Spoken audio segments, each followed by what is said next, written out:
मोहिनी कशी असते ना वक्तृत्वाची, शिवाजीराजांच्या भाषणात दिसते. मी 2-3 ओळीच फक्त सांगतो. शिवाजीराजांनी काय पल्लेदार भाषणं केली नसती. शिवाजीराजे आपल्या धाकट्या भावाला भेटायला गेले, सावत्र भावाला, व्यंकोजीला भेटायला. इथपासून उठून रायगडपासून उठून हा माणूस कावेरी तीरापर्यंत गेला. तिथे एका देवळात भेट झाली.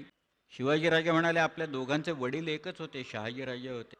त्या शहाजीराजांची आठवण म्हणून त्यांची काही बिरुदं आम्हाला तुम्ही द्या, त्यांच्या आठवणीसाठी काहीतरी द्या.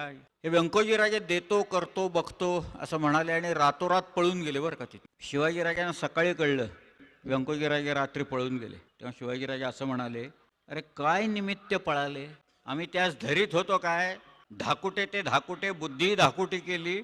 अरे आम्हास बिरुदांची काय गरज. बघा काय वाक्य, सुंदर वाक्य आहेत. आम्हास बिरुदांची काय गरज, आमची बिरुदे तो अष्टदिशास लागलेली आहेत. अवघ्या समुद्र वलयांकित पृथ्वीवर आपली कीर्ती झालेली आहे. शिवाजी महाराजांची वाक्य आहेत.